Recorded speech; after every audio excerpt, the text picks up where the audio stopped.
તમારું નામ? મારું નામ બળવંતભાઈ જગતાજી ઠાકોર, ગામ ખારી પાલડી, તાલુકો બાબર, જિલ્લો બનાસકાંઠા. બરોબર. હવે તમે આ એરંડા કેટલા પેકેટ લાવ્યા હતા? અરે 4 પાકેટ લાવ્યો હતો. 4 પેકેટ ગંગામણીના 27 નંબર. તો કેવા લાગ્યા તમને? હાલમાં તો સારા લાગે છે. જો ને હાલ સારો છે. હાલ સારો છે એમ ને?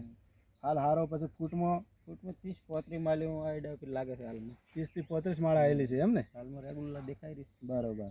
અને નેચે બી ફૂટ બી સારી છે. ફૂટ એટલે હાલમાં ચાલુ જ છે. ઘણો ને પાછળ ને આવે તો ખરી, પણ 30-35 માળી તો હાલ દેખાય. 30-35 માળા તમારા હાથમાં આવવાની જ છે. બીજી તો આવે એ અલગ છે. થાય પણ હાલની તો એ નજીકમાં છે જ. બરોબર. અને આપણે બીજી તમે અગર વેરાયટી વાવી એના કરતી કેવા લાગે તમને? હારી ક્વોલિટી પહેલો નંબર આવી. પહેલો નંબર એમ ને? મીડિયમ પડેલી છે હજી. ક્વોલિટીમાં સારામાં સારું. બરોબર. ને બિયારણ ક્યાંથી લીધું હતું? બિયારણ બાબરથી દોતીવાડામાં. દોતીવાડા બીજ કેન્દ્રમાંથી. બરોબર. એટલે દોતીવાડા બીજ કેન્દ્ર શૈલેષભાઈ ને ત્યાંથી. હા. એટલે હવે તમે આવતી સાલ આ વેરાયટી વાવશો? સારી ક્વોલિટી વાવી, બીજી કોઈ ક્વોલિટી નહીં વાવી. બીજા ખેડૂતોને ભલામણ કરશો? ભલામણ કરવી પડે ને. વાવી તો આજ વાવી, બીજ ના વાવરાય. બરાબર. ટ્રાય કરેલું દેખેલું છે ખરું. હા.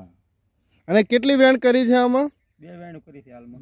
2 વેણો કરી છે. 2 વેણ હોવા છતાં મિત્રો જુઓ માલ પુષ્કળ માલ છે. પુષ્કળ માલ છે.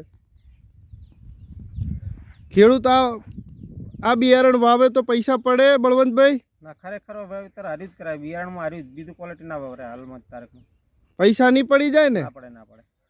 100%. વિશ્વાસ પાકો છે, માલ સારો ને. ચલો તો મિત્રો, જય જવાન જય કિસાન.